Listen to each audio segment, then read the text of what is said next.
தமிழரம் நேயர்களுக்கு அன்பு வணக்கம். மீண்டும் உங்களை சந்திப்பதில் மிகுந்த மகிழ்ச்சி. இன்றைக்கு நம்மிடையே ஃபாதர் ஜெகத்கஸ்பர் அவர்கள் இணைந்திருக்கிறார். வாருங்கள் நேயர்களே, ஃபாதர்கிட்ட பேசலாம். வணக்கம் ஃபாதர். வணக்கம். நம்முடைய பிரதமர், இந்தியாவினுடைய பிரதமர் மோடி இலங்கை போறார். சென்ற முறை அவர் போனப்பயே ஈழத்தமிழர் விஷயத்திலையும் சரி, தமிழக தமிழர் விஷயத்திலையும் நிறைய தீர்வு கிடைக்கும்னு சொன்னாங்க. இந்த முறையும் போறார், போயிட்டு திரும்ப வந்துடுவார் ஃபாதர். இஸ்லாமிய உறவுகளைப் போலவே ஈழத்தமிழ் மக்களும் இன்று ஈழத்தில் உலகம் முழுவதும் அவர்கள் நன்றாக சிறப்பாக வளர்கிறார்கள், வாழ்கிறார்கள். ஆனால் இலங்கையில் ஈழப்பரப்பில் அவர்கள் சபிக்கப்பட்ட மக்களாகவே தொடர்கிறார்கள். ஒரு சிறு தொகுப்பினருக்கு வசதியான வாழ்க்கை அமைகிறது. வெளிநாடுகளில் இருக்கிற உறவுகளினுடைய பணத்தை பெற்று ஒரு வேரோட்டம் இல்லாத மேலோட்டமான வாழ்க்கை ஒரு சிலருக்கு அமைகிறது. ஆனால் பெருவாரியான மக்கள் ஏழை எளியவர்களாகவும் உரிமைகளை இழந்தவர்களாகவும் தான் இருக்கிறார்கள். நான் புதிதாக ஒன்றும் சொல்வதற்கு இல்லை. ஈழத்தமிழ் மக்களினுடைய விடுதலை போராட்டத்தை இந்தியாவினுடைய உதவி இல்லாமல் சிங்களத்தால் அழித்திருக்க முடியாது. சிங்கள பேரினவாதத்தோடு தான் இந்தியா என்கின்ற ஒழுங்கு நின்றது. இந்தியா நின்றது. காங்கிரஸ் தான் தப்பு பண்ணிச்சுது. அது பல முறை சொல்லியாகிவிட்டது. ஆனால் கடந்த 10 ஆண்டுகளாக நீங்கள் தானே இருக்கிறீர்கள்.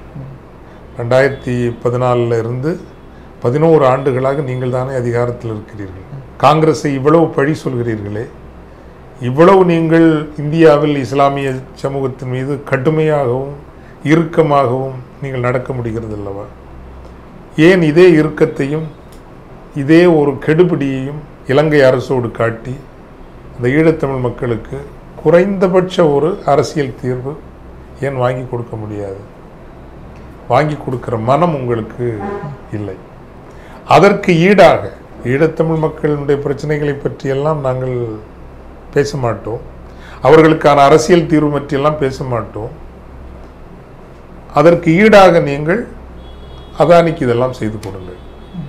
இப்போ கூட அவர் போகிறதுக்கு முதல் காரணம் என்பது அதானிக்கும் அவர்களுக்கும் இந்த இது எனர்ஜி ப்ராஜெக்ட்ஸில் சிக்கல்கள் இருக்குது. குறிப்பாக ப்ரைஸிங். அதானி எனர்ஜிங்கிற அந்த நிறுவனம் உற்பத்தி செய்ய போகிற மின்சாரத்தை முந்தைய அரசுகள் கைச்சார்த்திட்ட அந்த ஒரு ஒப்பந்தம் இருக்கு இல்லைங்களா, இந்த விலைக்கு வாங்கணும். அதை இப்போதுள்ள அரசு நிராகரிக்குது. அந்த விஷயத்தை நெகோஷியேட் பண்ணி ஒரு முடிவுக்கு கொண்டு வரக்கு தான் அவர் போராடுன்னு பேசிக்கிறாங்களே தவிர, அதுபோல் இந்தியாவினுடைய நலன்கள், சீனா இந்தியா தொடர்பான விஷயங்களில் இந்தியாவினுடைய நலன்களை பற்றி கடமைக்காக ஈழத்தமிழர்களை பற்றி பேசுவாங்க, அவருடைய உரிமையை பற்றி பேசுவாங்க. குறைந்தபட்சம் தமிழக மீனவர்களினுடைய பாதுகாப்பையாவது உறுதி செய்ய முடியுமான்னா உறுதி செய்ய முடியாதுல்ல, உறுதி செய்ய மாட்டாங்க. அப்பப்போ அறிக்கை கொடுப்பாங்க, கடிதம் எழுதுவாங்க. கச்சத்தீவில் அவங்க இத்தனை மீனவர்களுக்கு நம்ம மீனவர்கள் அராஜகம் பண்ணுறாங்களா, நீங்கள் அவங்களுடைய படகுல 2 படகுகளை நீங்களே பிடிச்சி இழுத்துட்டு வாங்க, பேச்சுவார்த்தைக்கு வருவோம் இல்லை. ஆனால் நமது மீனவர்களையே குற்றப்படுத்தி, நமது மீனவர்களிலும் சிலர் தவறு செய்கிறார்கள். அவர்கள் பயன்படுத்தக்கூடிய வலைகள், மீன்பிடி படகுகள் அந்த பகுதி மீனவர்களினுடைய அடிப்படை வாழ்வாதாரத்திற்கு ஒரு சவாலாகத்தான் இருக்கிறது. ஆனால் காலாதி காலமாக தமிழ் மக்களுக்கு இருந்த உரிமை கச்சத்தீவு இலங்கைக்கு உரியதாக இருந்தது அல்ல, அது தமிழக மீனவர்களின் உரிமையாகவும் இருந்தது. அந்த கடற்பரப்பு என்பது தமிழக மீனவர்களின் உரிமையாகவும் இருந்தது. ஸோ உறுதியான நடவடிக்கை எதையும் எடுக்க மாட்டாங்க. என்ன பண்ணுவாங்க, உங்களுக்கு திருக்கோயில்களை தரிசித்து வருவதற்கு சிறப்பு பயண ஒழுங்கு செய்வார்கள், அல்லது நல்லா சாமி கும்பிட்டுவாங்க, சந்தோஷமாக இருங்க, நீங்களும் உங்கள் கடவுளுமாக சந்தோஷமாக இருங்க. ஆனால் அரசியல் தீர்வை பற்றியெல்லாம் எந்த பேச்சும் நடக்காது. அங்கே நடந்த இன அழித்தலுக்கான பரிகாரங்கள் என்பது நம்ம கண் முன்னாடியே முள்ளிவாய்க்காலில் 1.5 லட்சம் மக்கள் படுகொலை ஆனாங்க.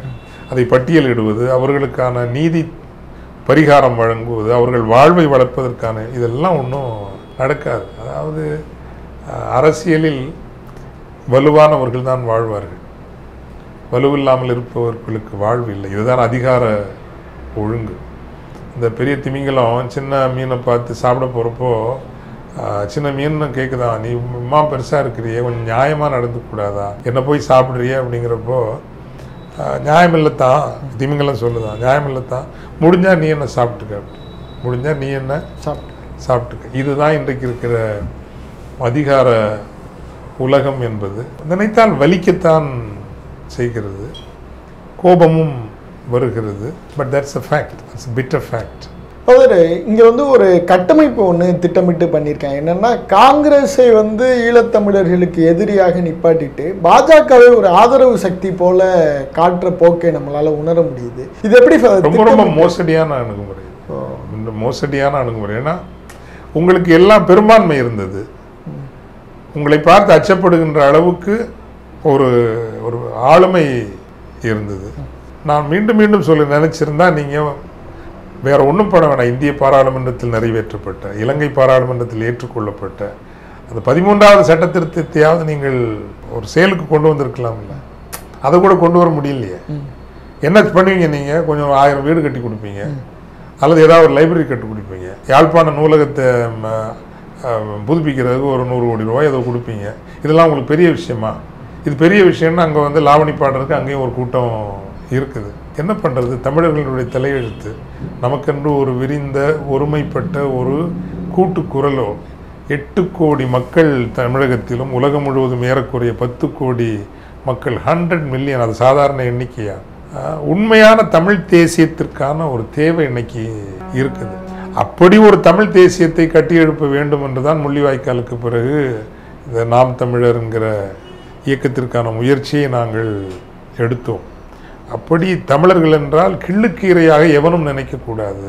தமிழர்கள் என்றால் ஒரு மதிப்புடனும் ஒரு வகை உள்ளச்சத்துடனும் நம்மை நடத்த வேண்டும். நமக்கு நல்ல தலைவர்கள் கிடைக்கல. நல்ல தலைவர்கள் இருந்திருந்தா இந்திய விடுதலை போராட்டங்கிறது அடிப்படையில் உலகம் முழுவதும் காலனி ஆதிக்கத்திற்கு எதிராக நடந்த விடுதலை போராட்டத்தினுடைய ஒரு அங்கம் தான் இந்திய விடுதலை போராட்டம். அந்த விடுதலை போராட்டங்கள் ஆப்பிரிக்க கண்டத்தில், ஆசிய கண்டத்தில், தென் அமெரிக்க கண்டத்தில் எல்லாம் நடந்தபோது ஒவ்வொரு இனமும் தமக்கென்று ஒரு இறையாண்மையை பெற்றுக்கொண்டன. அந்த இறையாண்மையை பெற்றுக்கொண்ட காரணத்தினால்தான் தங்கள் இனம் பாதிக்கப்படுகின்ற போது ஐநாவிலும் சரி உலக அளவிலும் சரி அணிதிரட்டுவதற்கு அது ஒரு பெரும் ஆயுதம். அது இறையாண்மை என்பது மிகப்பெரிய ஆயுதம். ஆனால் இங்கு என்ன நடந்தது என்றால், தந்தை பெரியார் மட்டும்தான் அதை தூர நோக்கோடு கண்டார், பேரறிஞர் அண்ணாவும் கண்டார். இது வந்து ஒரு வெள்ளைக்காரனை அனுப்பி விட்டுட்டு இந்த வட இந்தியக்காரனோடையும் உயர் சாதியத்தோடையும் நம்ம போய் மாட்டிக்க போகிறோம் அப்படிங்கிறத அவங்க பார்த்தாங்க.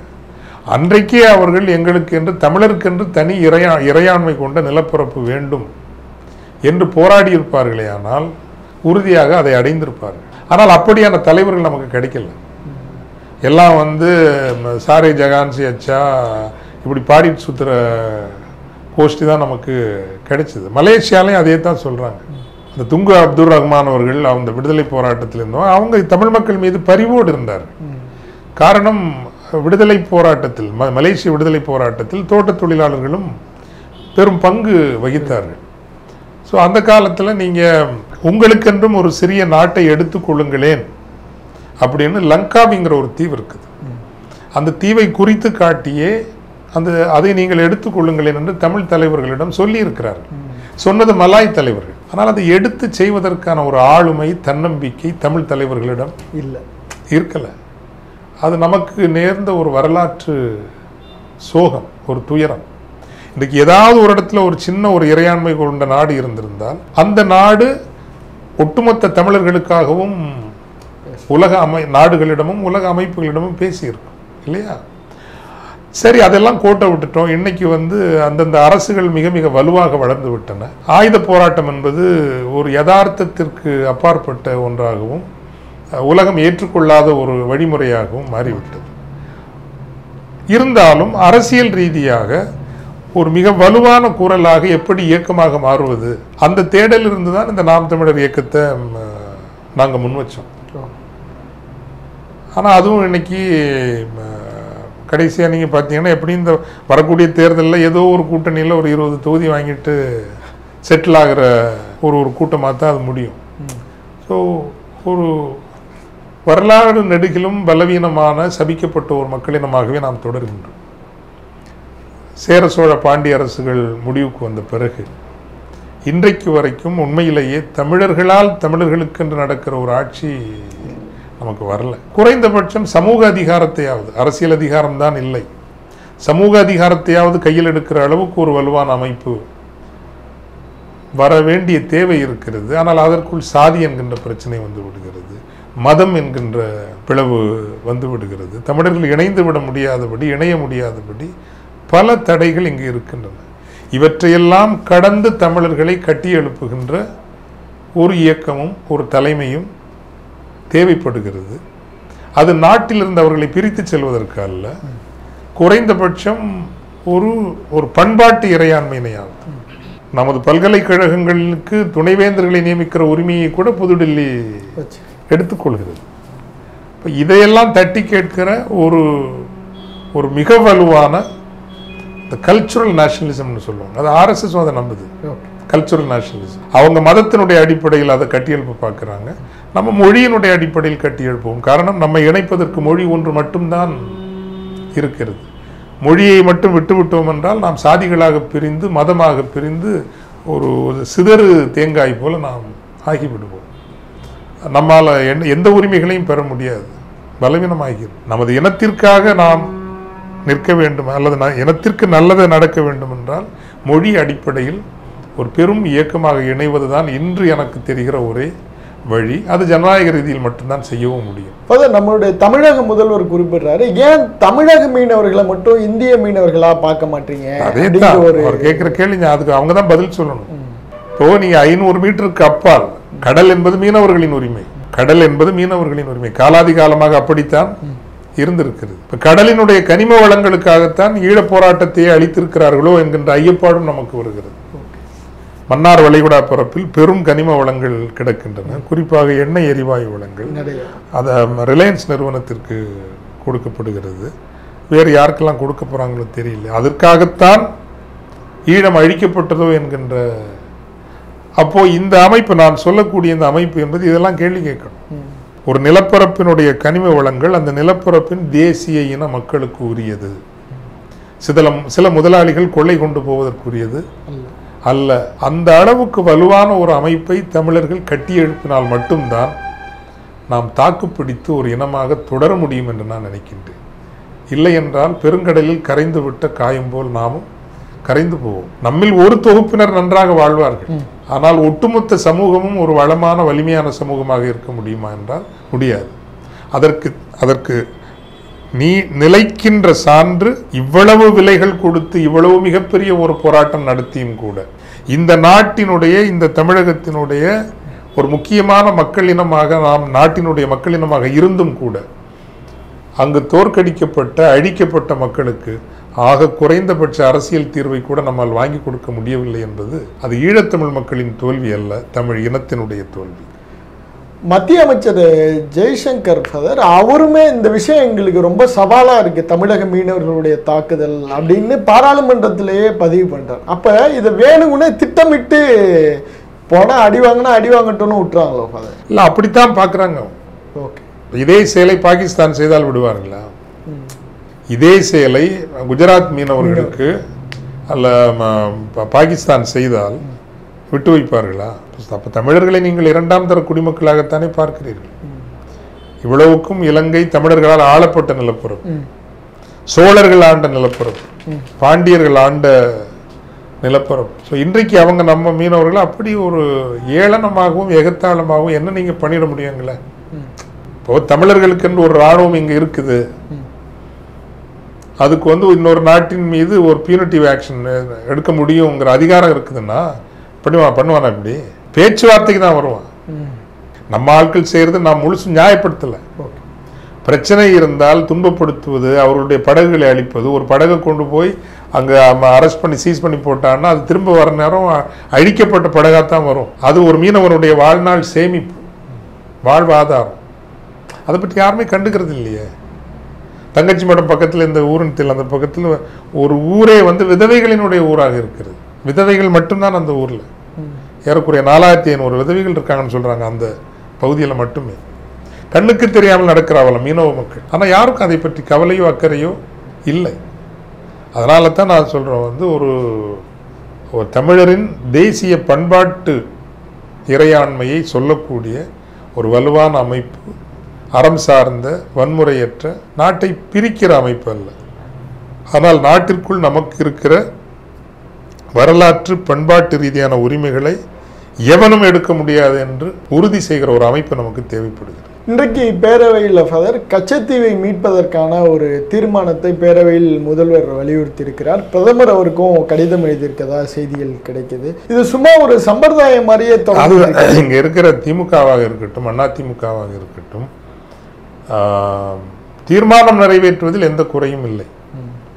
பொது பிரச்சனையாக அதை நிலைநிறுத்துவதிலும் அவர்கள் நன்றாக செய்கிறார். ஆனால் அந்த பொது பிரச்சனையாக எடுத்து நிறுத்துவது ஒரு ஒன்றிய அரசையோ அல்லது பாஜகவையோ அரசியல் ரீதியாக எதிர்ப்பதற்கும் மக்களை அணிதிரட்டுவதற்கான உத்தியாகவும் தான் இருக்கிறதே தவிர அந்த லட்சியத்தை அடைவதற்கான செயற்பாட்டு அணிதிரட்டலாக இல்லை. அப்போ அப்படி நடக்காத வரைக்கும் படிப்படியாக நம்பகத்தன்மை வராது. அடுத்து வரக்கூடிய தேர்தலை கணக்கில் கொண்டுதான் இதை நீங்கள் செய்கிறீர்களோ என்கின்ற ஐயப்பாடு எழத்தான் செய்யும். அணிதிரட்டக்கூடிய அளவுக்கான பொருள் வளமும் நிறுவன வளமும் அவர்களுக்கு இருக்கிறது, ஆனால் செய்யல. இப்போ தமிழக தமிழர்களுக்கும் ஈழத்தமிழர்களுக்கும் எந்த மாதிரியான ஒரு விடுதலையை நோக்கி பயணிக்கணும், அவங்களுக்கு இன்றைய தேவை எப்படி சரி? நம்ம ஒரு பலமற்ற ஒரு சமூகமாக இன்னைக்கு இருக்கிறோம். ஆனால் தனி மனிதர்களாக மிகவும் படித்தவர்களாகவும் அறிவாற்றல் உடையவர்களாகவும் இருக்கிறோம். எவ்வாறு ஒரு இனமாக இந்த மக்களினுடைய இப்போ நீங்கள் இப்போ ஆர்எஸ்எஸ்ஸே எடுத்துக்கோமே, நீங்கள் பாஜகவை எடுத்துக்கோங்க, ரஜ்புட்ஸை தாண்டி அவங்க ஒரு முடிவு எடுக்க முடியுமா? முடியாது.